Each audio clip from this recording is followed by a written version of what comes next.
Hey y'all, Lily here. I am in a new location in case you haven't quickly noticed. I'm getting a new setup, so I apologize in advance for any, camera distances being off. The lighting is absolutely atrocious. I'm actually being blinded by lights right now because otherwise you can't see much. Uh, I'm in my dining area, so. But we shouldn't have cats using the bathroom behind us anymore. They're just, come and eat because it's the dining room. Um, but I am, what am I doing? Let's see. We are at Bachelor's Grove Cemetery over near Chicago, and I just posted the written on the lore of the disappearing house that's out there that people see. It goes by a few names. Let's see: the floating house, phantom house, disappearing house, magic house. I'm going with disappearing house because the main site for Bachelor's Grove Cemetery that I mentioned quite a lot in my post. They call it the disappearing house in their guide. So we're going with that. Let's see. Where are we? I did not record the research on this, and I'm just jumping in because I've had a lot of coffee. I'm actually trying to do this before I run out of my cup of nice hot coffee. So let's see how long I can not babble for. But I did not record the research on this because it was just one of those days where it was easier for me just to sit down and research. And I decided at that point in time, because if you saw day one of my research, there's just a lot of like something like 9 or 10 stories. But I decided to break it up because there are so many stories, and even with this, just going over the little bit of lore that is there on what people see and just the different sources and everything, it came out kind of long. Not super long. Please go read it. I have a lot of good links in there, and I do put a lot of time and effort into the written, so please go read it. I put a lot more time and effort into the written than I do into recording, so yeah. I would love it if you guys went and read it. I'll have the link in the description for once. But where am I? What was I saying? Yes, I decided to split everything up into individual posts. I do have it linked as one big one on the site, so that way you guys can find everything easily. I'll have all my research there, the playlist for it, all the wrap ups, that kind of thing. But the floating house, disappearing house, was our first one. So let's go ahead and talk about this. This house is never really seen in the same spot twice and is supposedly this 1 to 2 story home that is seen by a visitor of the cemetery. They sometimes say that it has a fog around it, sometimes not. There's usually a light in the window. Occasionally there's a picket fence or, things like that. But they see this house, and when they look for it a second time, it's gone. Whether it's immediately looking back or if it is years down the road, they come back to search for it, or sometimes even in the same trip when they're walking by, they'll see it, but then when they come back by the second time, they don't see it again. So, one quick side note. Hold on. Sorry, I chatter a lot, so I get very thirsty very fast, and I usually try not to drink on camera, but again, hot coffee. If you saw my day one research, I'm getting so off topic so easily. I'm very easily distracted today, y'all. But day one, I realized 2 of my books had the exact same information in them, and I was very, very upset with this. One of these days, I'm going to put together all my little rants into a video for y'all so you can just laugh at me being upset. But let's see. Haunted America and the Book of the Mysteries of the Unexplained are put out by the same publisher, so, and years later they just took the same information and repackaged it with some other stories and put it out. For referencing in this, I'm just going to use Haunted America because it came out first. Now I'm not certain that it was the first time it was ever released with the information. It could have been another time sooner, but we're just going to go with that was the first time it came out. It definitely hasn't been updated. I think it was 2011 versus 2022, maybe? Let's see. Yeah. Haunted America came out in 2011 with the Book of the Mysteries that was unexplained in 2022. So none of the information was updated. There's no real reason for me to mention both. But I do have links to both books if you're interested in either one. The Mysteries of the Unexplained has stuff from around the world, whereas Haunted America is just the U.S. But enough about that. One of the other books I have is Haunted Heartland, and this is where possibly I think the only instance of what book's way over there. I think they call it the Magic House, and they kind of came up with that name. It's pretty much the only place it's mentioned. But they describe the house as having a porch swing and large wooden porch, and it's 2 stories, vaguely Victorian in style, and has a faint light that can be seen through the curtains. This book was first published in 1985. The copy I have was a reprint from 92, and I say this because I don't know if they updated their information between prints, but at least in my book it said that no house had ever been there. We have since learned, or hell, it could have been learned even before this was put out, and just they didn't have the information handy that there were houses on the property, in and around the property. So, while that seems like a cool piece of information that no houses have ever been there, it is unfortunately incorrect. Haunted America just says that it is a 2-story home that slowly fades away as people look at it, and because they described a few of the other things. But let's see. Acorn Public Library in 2000, when was it? October 2021. They did a online like Facebook Watch Live thing. Bachelor's Grove, a study in haunting and folklore. I want to say it's like 30 minutes long. It's embedded in my post. I highly recommend watching it. It's just interesting information. And it can kind of help you follow along with some of the research that I did on my own that I think you'll enjoy. But let's see. They say that people see a 1 or 2 story white farmhouse with a light in one window, and per the presentation, this house doesn't match any of the home sites that are have been found, and it is consistently reported in different locations. Over on Illinois Haunted Houses, they didn't have anything on their website about the floating disappearing house in particular, but they did have a user submitted comment. Let me look right fast. I want to say. All right. I actually have real notes. Even though this was comment was posted in 2022, it happened back in 2015. So, in this instant, the user, the person, they saw the house. They also saw some orbs. They had some battery drain. They said there was like moving vines that like caught them.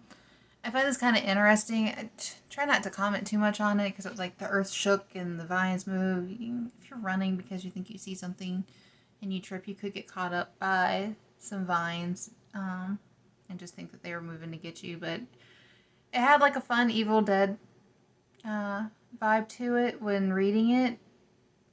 To say it is necessarily the most believable, it's kind of hard to say because, yeah, they could have seen something in their imagination, ran away with them with the rest. But it just feels a bit horror movie-y to me. But it's a user experience that it's the most recent one that I could find. Bachelor's Grove Cemetery, what is it? And I keep bumping up against the table. I'm so sorry, guys. My chair is a little bit big, and I actually am in not a lot of space. I need to pull this table over a little bit, but I keep bumping up against my hutch, bumping up against my kitchen table. But Bachelor's Grove Cemetery and Settlement Research Center, they have by far the most information that I could find on Bachelor's Grove, both with the history and with paranormal history. Um, they have a whole section of personal stories and photographs. The stories themselves are listed by the person who submitted them, not by what it was that they saw. So I didn't go through all of those. I did go through a forum that they have. I went through their YouTube channel and playlist. They have a paranormal map where they mark different sightings around and where they were. And they have the Bachelor's Grove Paranormal Research Guide, which seems to be the most comprehensive compilation of anything related to the paranormal and Bachelor's Grove Cemetery, not just for the house, but all the stories. And what's great about it is the entire guide itself, it's free. I think it was like 42 pages long. It's a very quick read, but you can also just look at the individual sections. So I have both of them linked in my post, both the full guide and just a section on the disappearing house. I really recommend reading it because even if you just read the ones on what we discuss, they're just really good, and it's neat to read all the different sightings that I didn't include because I just didn't want to repost exactly what they have. When it's all included and I'm giving you guys the source, I would hope that it piques your interest enough that you go out and look at some of these sources a little bit, especially ones like this that are free. I mean, might as well. But this guide gives a broader overview of what the house looks like. It appears to be from the 1850s to the 1890s, and I'm quoting on this one, it is a vintage and Victorian style. I don't know if when the author says this, if he means that it is a vintage style or a Victorian style. I really don't know the difference between the two. Like, honestly, I am very bad at housing styles for somebody who is in real estate in their day job. Thankfully, I'm just admin at this point, but I don't know if that is meant to be two separate styles of houses or if it's the same one. So, it does mention that there is a light in the window and a porch swing. Some people see wooden pillars near the porch and or a wooden, or not, sorry, I didn't say wooden, but a picket fence with the house. This guide also provided a link to the only two known sketches of the disappearing house. They appeared, I want to say, in a documentary that took place in the 1985. I'm not quite sure, but they're a little pixelated whenever you look at the photos, or the photo of the two sketches, but you can see the housing style that the people who sketched it out saw. There's also an aerial photo of this area that was taken in 1951. I don't really want to go too much into this one because even though it's there, you see a shadowy shape. It's extremely grainy. It's not like our aerial photos today by any means, and this would have been done on film, with hand and everything, so probably a little bit harder to get a nice clear one. So it's just really, it's like if you had a piece of cardboard and a square of darker cardboard on it. That's pretty much what it looks like. Supposedly it was a bare area and nothing should have been there. That's why this photo is important, but there's also nothing distinguishing it. Like, there's no roads, rivers, or anything like that for it to be an aerial, because I don't know if it's because it's so zoomed in or that's just what the photo of it was. But there's nothing else that distinguishes it to say that this is the location that it says. Like, you can't even see the cemetery in it, so who's to say? Let's see.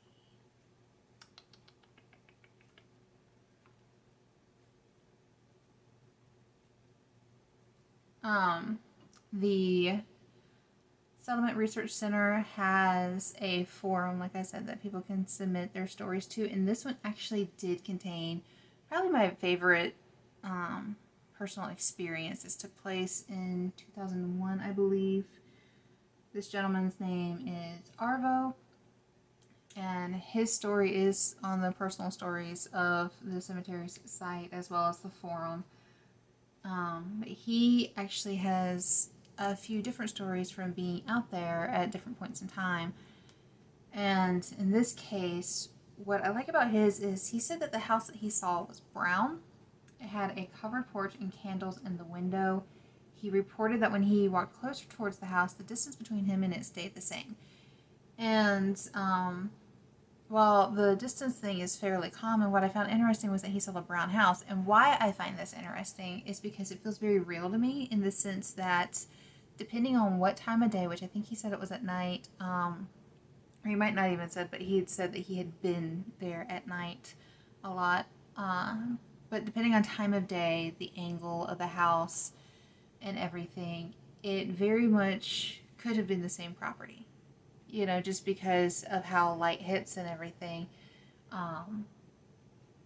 But anywho, it makes it feel a bit more real to me, and more realistic because it's not the same exact thing that everybody else has reported. Let's see. Arvo later went back to look for the house and a few times, and he was never able to find it. So it appears that sightings started in the 1950s, with the bulk of the sightings happening in the 1960s and 70s. And they have, like I said, gone all the way up through 2015. I didn't see anything that was later than that. Doesn't mean it doesn't exist. It just means that I didn't see it. There is a lot of, like I said, personal stories that I didn't go through just because they were done by name and not by what they saw. So if I missed anything, please let me know. Alright. So now that we know the lore of the disappearing house, let's look at some of the facts that are based around it. For starters, like I said, Han and Heartland said that there was no homes that were built around there. We know this to be inaccurate. And I find it interesting that they even say this because the whole way that Bachelor's Grove got its name was a couple of possible different ways. One of it being that there was a group of bachelors who lived in the area and they built their homes in there. And it later became Bachelor's Grove Cemetery. And then there's another one that a family with the last name of Bachelor moved in and it was their property. So why they would say that there had been no homes built there when that's how it got its name, and apparently it baffles me. And also too, there are known home sites. You can actually go and see the housing stones still in place for the foundations. Another thing that we do know is that there was a home for the Schmidt family that they lived in the area, like next to or in the cemetery grounds, at least in the 1980s and through 1914. Their property was still known to be standing in the 1940s, possibly through the 1960s, but it was gone by the 1970s. We have a couple of photographs that show their property. The one that's from the 1890s fits the description of the house a little bit more. The one from 1914 shows that they were still in the area. I at first thought that these, based off the research I did and the way they looked, I thought maybe they were the same house. You know how they would add on to properties back then, and you could always tell that there were additions. The would be vastly different. Appearance would be different. And so when I was looking at this, the house from 1914 does look like it's something that had been added onto, and I thought it was the same property, but looking at it more, the extensive facelift that they would have had to do for the corner I thought was the same. I'm not saying it's impossible, I'm just saying it's highly unlikely because they would have had to completely change the roof line. So I think it's just a different house. Maybe the first one was knocked down for some reason, or it's just somewhere else on the property. I'm not 100% certain, and there are still a lot of records that have been found and donated in regards to these properties that we're going to be talking about, but they're not, they haven't been fully gone through and updated online for, people like you and me to access. You still have people kind of researching them. But, let's see. There are surveys, plat maps, home foundations, and more that prove that there were other homes in the same area in and around Bachelor's Grove. And Mysterious Chicago, they do tours down in Chicago, or up in Chicago, I guess. But they make a great point in stating that depending on how you view the house, they say the one from 1914, which is more likely, but I would wager a bet for both, they appear as either a one-story or a two-story. And in the case of Arvo, where he saw a brown house, the 1914 house is a bit on one side of a A-line roof line. So depending on how he would look, it might look like, he didn't say if it was a one-story or a two-story or anything like that. He just said brown.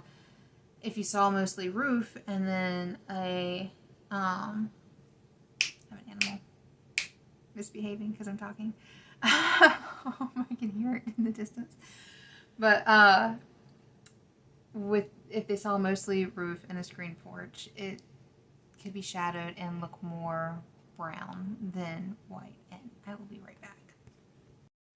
Okay. I had to go fuss at a dog for doing things he wasn't supposed to be doing. But alright, where were we? So yeah, for Arvo and his story, depending on how he saw the house, it could have very much been that it appeared more brown than white. Gosh, I'm now completely sidetracked and distracted because I'm also having to keep an eye on a little dog.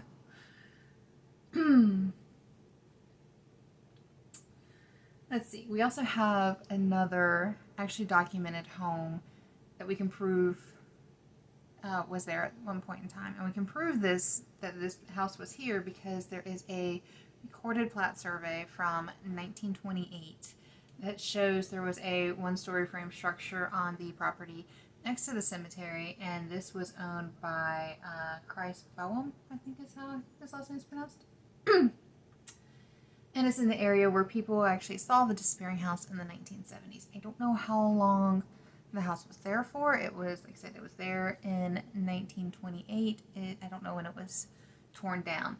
Now, this property itself, the property, like the land, butts up against to the cemetery on one of the property lines, but the structure is next to the other property line, like all the way across. So, it's a little bit further. When people say they see the disappearing house, I'm a little curious because they all seem to relate to being in the woods, and from what the videos that I watched were like of the actual cemetery, even though at one point in time it was more abandoned and run down, it's currently not. So I wonder, were the people in the woods or near the woods, because there seems to be a fence that goes around it? Were they on the property next to it? I wish there was a little bit more information about that, but it is what it is. One of the thoughts with these structures, because we know in some cases some of them were standing in the times of these stories, is that people may have saw the houses when they were kids, and when they came back years later, that what they had seen were the actual properties, but years later they were torn down and they couldn't be found. And with overgrowth and things like that, people wouldn't have necessarily seen the foundations if they existed, because in some cases it seems like houses were there but didn't actually have foundations in some way. That's just one of the theories that obviously would not be for the tellings and reports that we have that have taken place since most of these properties were gone by the 70s. So anything that happened later than that, the properties just wouldn't be there for them to have actually seen the real life situation or the real life property. And one thing that I do want to point out is one of the stories that happens a lot in Bachelor's Grove. Stop.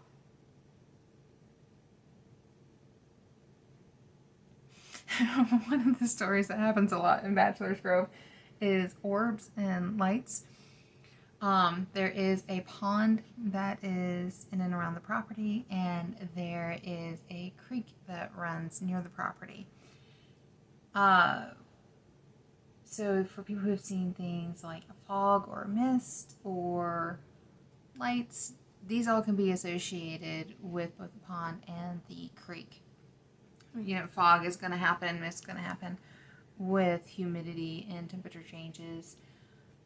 Things like lightning bugs, will-o'-the-wisp, they can play into people seeing lights around the water, the weather, time of day, all of it, will play a huge role. That being said, also too in the 60s and 70s, there, especially in the 70s and through the 80s, there were a lot of reports of vandalism and teens just going and hanging out in the cemetery and doing, the things that teens do in cemeteries. And so drugs and alcohol also can play an effect on, or play a role in what people think they're seeing. They're just really not.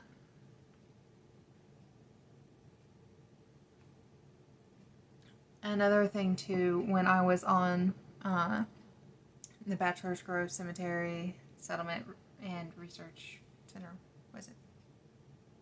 It's a Cemetery and Settlement Research Center. Trying to make sure I say this nice. It's a really long name. But when I was on their website, like I said, they had photos that people had submitted.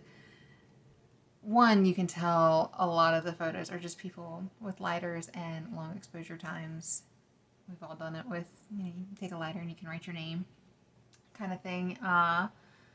So I don't trust any of those. But the one thing I did notice while scrolling through, while looking at a lot of the photos that had the tree line mixed in it, at first glance, I legit thought that I was actually scrolling past one of these photos, that maybe somebody had caught a photo of the disappearing house, because I was like, oh shit, there's a house right there. And then the second that my eyes went back to it, I was like, oh, no, that's just trees.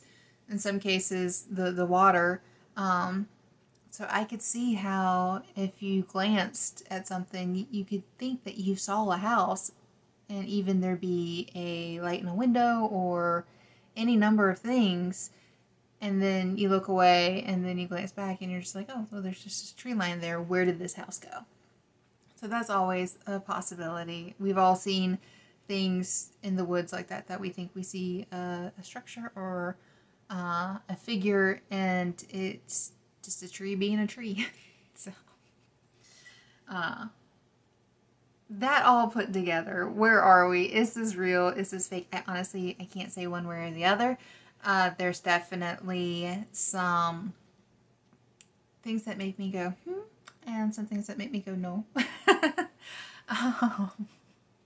I like to think this one has some slightly more real aspects, like I said, just because there's that one experience that to me just feels more right than others, but we also have ones that clearly feel faked.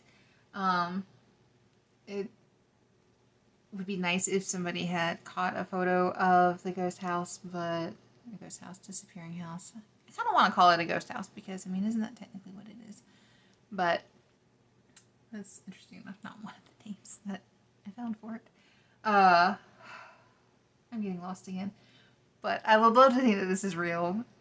I don't know if it is. I would love more proof. Honestly, as I was trying to wrap everything up, I did find a lot more stuff that I wanted to sit down and go through, but I was eager to get this out for y'all so that way I can see what's next. Because let's see. We have the house. We also have blue orbs, farmer and horse ghost, the Madonna of Bachelor's Grove ghost, which that one there is a photograph of. I did mention it in day one, and pretty much why I don't think it's real. Well, I don't think the photograph is of a ghost. A caretaker ghost, a phantom dog, little dog. A red light, the hook, which is the basis, or at least one of the bases of the story for the Hook Man, and then the Yellow Man, which from, I'm not exactly sure where I saw it, but in one of the things probably on the forum, it was kind of like a dude in a trench coat kind of thing. So we're gonna pick one of those. I don't know which. Maybe the farmer and the horse. That sounds interesting. We'll see though. I'm gonna dive into it. I will try and record some research. I do have some interesting things coming out. I mentioned this on the site. I haven't really mentioned it in video, I don't think, but I'm going to be doing a long research project. I've already started on it for Fort Fisher, North Carolina.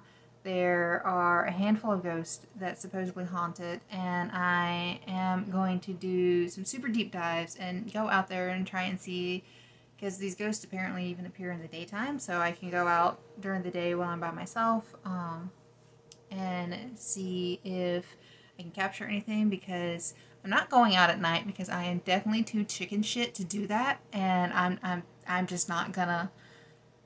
I don't like having nightmares, so I'm not gonna go out and search for ghosts at 3 a.m. because no, I don't care what y'all say. But I'm working on that. If you want more information on that, because I'm gonna have the videos for that and a lot of more fun things. That's going to be behind lock and key. So if you want information on that, I'll put down in the description a link to the sign up for that. I am hoping to move my research over to, instead of recording and uploading, doing streams, so that way you guys can be part of it more. Part of the reason for the whole new setup was so that way I can have something a little bit more consistent that I don't have to worry about animals constantly knocking over. As I have an animal who is shaking and making noise. I even tucked him into his bed and everything. Children. Even the furry kind. But I am going to, like I said, I'm going to try and start streaming my research, so that way we can have a little bit more fun interactiveness on that. And then you guys can get me, once a week that you can ask me questions about whatever it is that we are going over. And put in your 2 cents. I love the interaction that you guys give me in the comments, especially on Twitter. So I would love to have that live, so that way I can answer your questions and discuss things more, because it just makes it more fun, right? Anywho, alright, I'm going to wrap up because this is a wrap-up video and my coffee is getting cold. If I take a sip right now, it's going to be really cold. I'm going to make a really terrible face, and I don't want to do that on camera again because I've done it before. But, like I said, if you're interested in learning more about the Fort Fisher information, I will have a sign up below. Please go check out the written for the disappearing house. Again, there will be a link in the description below, because it's really interesting. I would love it if you checked out all the stuff that Bachelor's Grove Cemetery and Settlement Research Center, I got it right. I would love it if you actually went and checked out their site with all of the links to the photos that they have, and the documents that they provide, and just their information in general, because there's so much of it, and it's really amazing. And I'm actually really grateful to Kirk for telling me about this cemetery, so that way I could research it. I might, let's see, we're definitely going to hit one more, maybe 2 or 3 more in here before we head over to Maine? Michigan. That's close, right? Michigan, Maine. Let's both start with M's. Terrible with geography. I'm so sorry, guys. I'm rambling, but I will talk to you all later, and I'll see you in the next one.